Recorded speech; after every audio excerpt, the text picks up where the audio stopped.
Ready ஆயிடுச்சு. இப்போ தான் சொல்லிட்டீங்களா, 1000 தேட்டரு 3500 கோடி ரூபாய் ஒரே நாளில் வசூல். இந்த பில்கேட்ஸு, அம்பானி அதெல்லாம் ஒரு பைத்தியக்கார பசங்க. தொழில் ஆரம்பிச்சிட்டு இருக்காங்க. கொடியை உருவாக்குறதுக்கு 1 வருஷம் ஆச்சு அவருக்கு. அந்த கொடிக்கு என்ன விளக்கம்னு கேட்டாக்கா, நான் மாநாட்டில் சொல்கிறேன். என்ன விளக்கம் அவருக்கு 34 அவர் தான் ஜெயிப்பார். சார் எப்படி சொல்றீங்க? ஏங்க நீங்கள்லாம் இருக்கீங்க தூக்கி விட்றதுக்கு, அப்புறம் என்னன்னாங்க மீடியாக்கள் என்ன நம்ம நினச்சா தூக்கி விட்டுறலாம் நினச்சிக்கு தான் நான் கேட்குறேன். மீடியா வந்து ஒருத்தருக்கு வந்து விளம்பரம் கொடுக்க முடியும், தலைவனாக்கிட முடியாது, அவ்வளோதான். சினிமாவிலேயும் நீங்கள் பெரிய சக்ஸஸ்ன்னு நான் சொல்ல மாட்டேன். உங்கள் வெற்றி பெற்ற படங்களில் நீங்கள் இருந்தீர்கள், உங்களால் அந்த படம் வெற்றி பெற்றதுன்னு சொல்லாதீங்க, அவ்வளோ. யாரை வேணாலும் தலைவனாக ஏற்றுக்கலாங்க, ஜெயிப்பது கஷ்டம். தலைவனாக வரணும். தேர்தலில் வந்து மக்களை சரியான முறையில் கொண்டு போகிறதுக்கு சக்தி இருக்கணும். வந்தால் அதுக்கப்புறம் நாங்கள் விஜய் ரசிகன்னு சொல்லிட்டு போயிட்டாங்க. விஜய் பேரை சொல்லி ஓட்டு கேட்டாங்க அவங்க. அப்புறம் ஜெயிச்சதுக்கப்புறம் நான் விஜய் ரசிகன்னு சொன்னேன். என்னத்துக்கு ஜெயலலிதாவும் கமலும் சேர்ந்து ஒரு நாடகம் ஒன்று ஆடினாங்க. அதில் அந்த படம் சக்ஸஸ் ஆச்சு, கண்ணாப்பின்னு ஓடி போச்சு. இன்றைக்கி வரலும் தமிழில் எடுத்த படம் யாருக்குமே ஒரு அளவும் புரியாத ஒரு படம் ஒன்று. விஜய் வச்சு ஒரு படம் எடுத்தாக்க ஒரே ஷோவில் 3000 கோடி வர்றது தெரியாமல் இவனுக்கு என்னத்துக்கு தொழில் ஆரம்பிச்சிட்டு இருக்காங்க.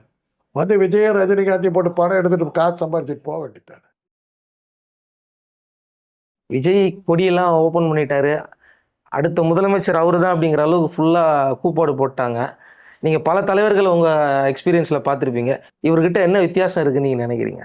ஒரே ஒரு வித்தியாசம் தான் இருக்குது. தலைவர்கள் ஸ்லோவாக இருப்பாங்க, இவர் மாதிரி டெட் ஸ்லோவாக இருந்து நான் பார்த்தது. ஏன் சார் உடனே சொன்ன மாதிரியே உடனே கட்சி ஆரம்பிச்சிட்டாரு, உடனே கொடியை வெளியிட்டார், அடுத்தடுத்து வேலைகள் பண்ணிக்கிட்டே இருக்காரு. இப்போ மாநாடும் வெளியிட்டார்ல. இப்போ மாநாடு எப்போ வரப்போகுது? இன்னும் 1 மாதத்துக்குள்ள இப்போ மாநாடு. 1 மாதத்துக்கு அப்புறம் கொடி எப்போ போட்டார்? கொடி போட்டு 1 வாரம் தான் சார். கட்சி ஆரம்பிக்கிறேன் எப்போ சொன்னார்? ஒரு வருஷத்துக்கு முன்னாடி சொன்னார் சார். 1 வருஷத்துக்கு முன்னாடி கட்சி ஆரம்பிக்கிறேன். கட்சியை ஆரம்பித்தாவே கொடியை தரது தான் மெயின் வேலை. தொண்டர்களுக்கு அதுதான் வேலை. கொடியை உருவாக்குறதுக்கு 1 வருஷம் ஆச்சு அவருக்கு. அந்த கொடிக்கு என்ன விளக்கம்னு கேட்டாக்கா, நான் மாநாட்டில் சொல்கிறேன். என்ன விளக்கம் அவருக்கே தெரியாது. வேடிக்கையான ஒரு தலைவர். வரட்டும், அவர் ஆசைப்படுறாரு, ஆசைப்பட்டும் கிடைச்சா கிடைக்கட்டுமே, வரட்டுமே, யார் வேணா.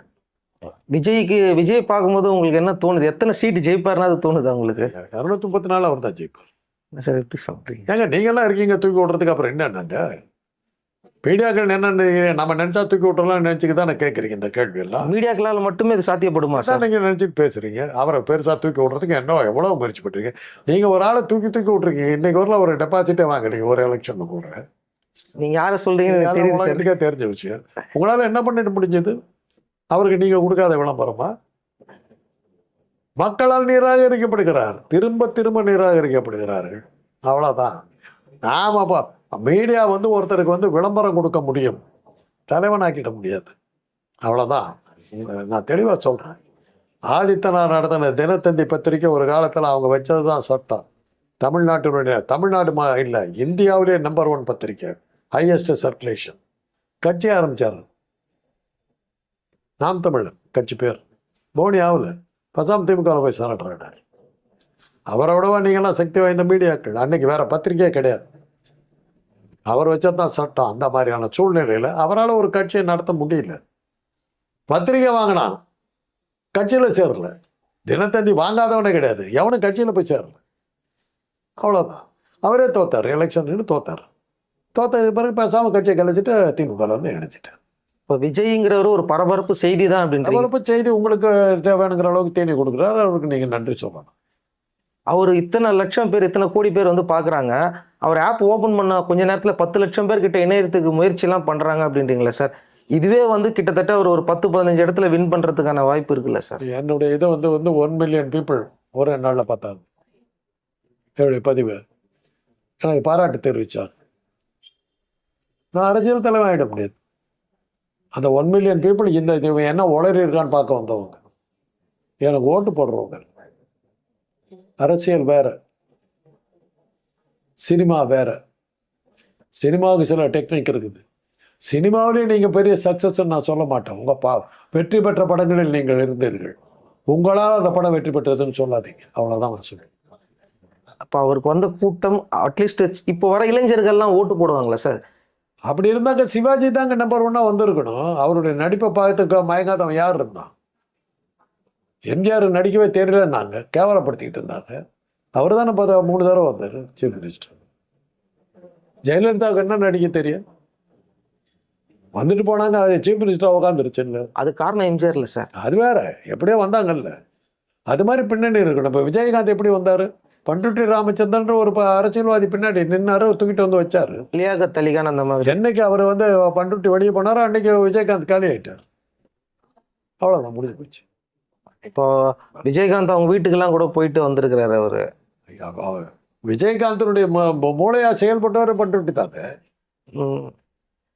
அவரால் தான் அவர் வந்து எதிர்கட்சி தலைவர் ஆனார். என்னைக்கு அவர் ஒதுக்கிட்டு அவங்க குடும்பம் உள்ள நுழைஞ்சதோ அன்னையோட அவங்க கட்சி காலியாகிடுச்சு, முடிஞ்சு போச்சு. இப்போ அதனால சோபிக்கிறதுக்கான வாய்ப்புகள் ரொம்ப ரொம்ப குறைவு.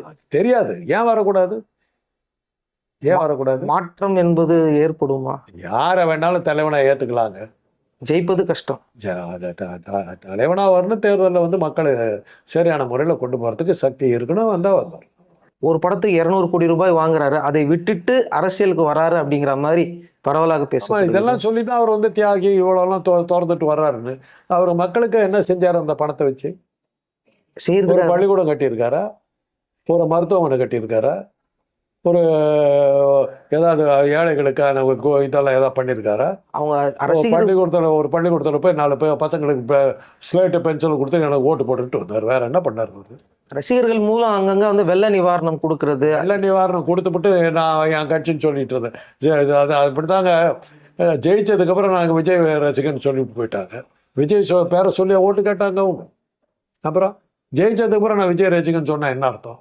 அவர் புகைப்படத்தை மட்டும் யூஸ் பண்ணி வந்து பார்த்தீங்கன்னா வரட்டுமா, அடுத்த எலெக்ஷன்ல நிற்கிறாருல. ஆனால் எப்போ நிற்பாருன்னு தான் தெரியல. வர 26ல் நிற்கிறேன்னாரு சார் சொல்லியிருக்காரு. 26ஆம் வருஷம் 2026 சொன்னாரோ 3026 சொன்னாரும் தெரியுமா உங்களுக்கு? 2026 கப்பு முக்கியம் அப்படின்ற மாதிரியே பேசிட்டாரு. வரட்டும், யார் வேணாங்கிற. ரொம்ப நாள் இல்லையே, பார்ப்போம், பார்க்கலாம். ரொம்ப நாள் ஒன்றும் இல்லை. உங்களால் முடிஞ்சதை தூக்கி விட்டு பாருங்க, எவ்வளோ தூரம் உங்களுக்கு அது ஒரு அனுபவமாக இருக்கும். மீடியாக்கள்லாம் ஒன்றா சேர்ந்தா ஒருத்தனை எவ்வளோ தூரத்துக்கு கொண்டு வர முடியும் அப்படிங்கிறது உங்களுக்கு ஒரு அனுபவமாக இருக்கும். பாருங்க, ட்ரை பண்ணுங்க. அவர் சினிமா ஒரு தடவையும் வெளியாகும் போது அவர் நிறைய நெருக்கடி கொடுக்குறாங்க. அவர் படம் வெளியாவதற்கு அந்த நெருக்கடி தாங்க முடியாம தான் வந்துட்டாரு அப்படிங்கிறாங்க. அவர் படத்துக்கு வரதுக்கு முன்னாடியே வழக்கமாக அவர் என்ன பண்ணுவார்னா, இந்த கதை என்னுடையதுன்னு ஒரு கதாசிரியர் வழக்கு போடுவார்.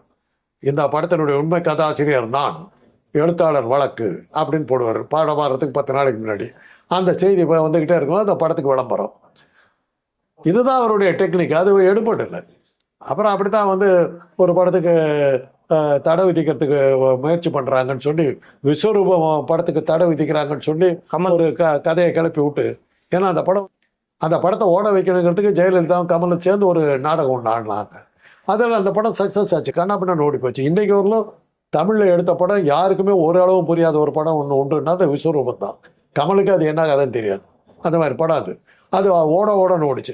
அதையே பேஸ் பண்ணிட்டு விஜய் ஒரு படத்துக்கு ட்ரை பண்ணார், எடுபட்டு. ஆனால் தலைவா படத்தை இங்கே ஃபுல்லாக பேன் பண்ணதுக்கு அப்புறமா ஜெயலலிதா அவங்கள பார்க்கறதுக்கு வந்து பார்த்தீங்கன்னா அவங்க விஜயும் போனாங்களே சார், அவங்க இருக்கிற இடத்துக்கு தேடி போனாங்க. யார் இருக்கிற இடத்துக்கு? ஜெயலலிதா அவர்கள் தங்கி இருந்த படநாட்ட எஸ்டேட்டுக்கு போனாங்க. அதுக்கப்புறம் என்னாச்சு? அவங்க பார்க்க மறுத்துட்டாங்க. அதுக்கப்புறம் என்னாச்சு? படம் ரிலீஸ் ஆகல. படமெல்லாம் ரிலீஸ் ஆச்சு. அவங்க ஆரம்பிச்ச கட்சியை கழிச்சிட்டாங்க.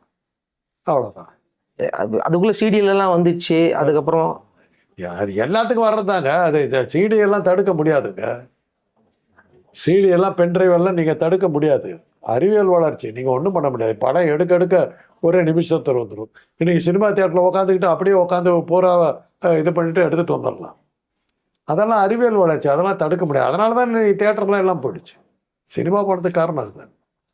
அறிவியல் வளர்ச்சி வேறு மாதிரி போயிடுச்சு. வீட்டுக்குள்ளாரே பொழுதுபோக்கு வந்துருச்சு. சினிமா போகிறதுக்கு யாருக்கு நேரம் இல்லை, பார்க்கறது விட்டாங்க. நடிகர்லாம் இன்றைக்கி நாளைக்கு தெருவுக்கு போகிறதுக்கு நிலைமை வரும்போது கட்சி ஆரம்பிக்கிறது பார்க்குறாங்க. அதில் ஒருத்தர் வந்து விஜய். இப்போ நாளைக்கு ஒரு வேளை கட்சி சரியாகலன்னா நடிக்க வந்துடுவார் அப்படின்றீங்க? நடிக்க அவர் வரலாம், யார் எடுக்க போகிறா? இல்லை சார், அவரை வச்சு படம் பண்ணால் அவர் படம் எடுத்து எங்கே ரிலீஸ் பண்ண போகிறீங்க? எங்கே இருக்குது தியேட்டரு? அடுத்த படம் வந்து 1000 தியேட்டர் சொல்லுங்க. அந்த படம் ரெடிங்க. எந்த தியேட்டர் வெளியிட்டு தான் இருக்கீங்க? இங்கே இருக்கிற 1100 தியேட்டர்ல சார் தமிழ்நாடு. அது எங்கே இருக்குது? 1100 தியேட்டர் இப்போ எங்கே இருக்குது? இருக்குது சார். இப்போ 1100 போட்டிருங்க. அப்போ ரெடி ஆகிட்டீங்க. படம் வந்து முதல் நாளே 3500 கோடி ரூபாய் வசூல் போட்டுருவீங்க. அப்போ அதான் அது அடுத்த செய்தி. அது இல்லை, அந்த தயாரிப்பாளர் இப்போ செய்தி ரெடி ஆகிடுச்சு. இப்போ தான் சொல்லிட்டீங்களா? 1000 தேட்டரு 3500 கோடி ரூபாய் ஒரே நாளில் வசூல். இந்த பில்கேட்ஸு, அம்பானி அதெல்லாம் ஒரு பைத்தியக்கார பசங்க. தொழில் ஆரம்பிச்சிட்டு இருக்காங்க. வருஷ கணக்காக நடத்தினாக்கா ஒரு 200 கோடி 300 கோடி லாபம் வரும். விஜய் வச்சு ஒரு படம் எடுத்தாக்கா ஒரே ஷோவில் 3000 கோடி வர்றது தெரியாமல் இவனுக்கு என்னத்துக்கு தொழில் ஆரம்பிச்சிட்டு இருக்காங்க. வந்து விஜய் ரஜினிகாந்தி போட்டு படம் எடுத்துட்டு காசு சம்பாதிச்சுட்டு போக வேண்டியதானே. நீங்கள் தான் சொல்கிறீங்களா ஒரு படத்துக்கு போட்ட அடுத்த 3 ஷோவில் 3000 கோடி வசூல். பைத்தியக்காரனுங்க. இது தெரியாமல் இருக்கிறானுங்க அம்பானி அதானி பில் கேட்ஸ் எல்லாம். இப்போ நடிகர் விஜய்க்கு நீங்களே என்ன சொல்ல நான் விரும்புறீங்க? ஒன்றும் சொல்ல உங்களோட விரும்பல. சொந்த கருத்து. எனக்கு ஒன்றும் இல்லை. தைரியமாக வா, ட்ரை பண்ணு. எனக்கு எப்படி சினிமா இல்லைங்கிறது உறுதியாகி போச்சு. இதெல்லாம் ட்ரை பண்ணு, வெற்றி அடைஞ்சா வாழ்த்துக்கள். அவ்வளோ. நன்றி சார். அவர்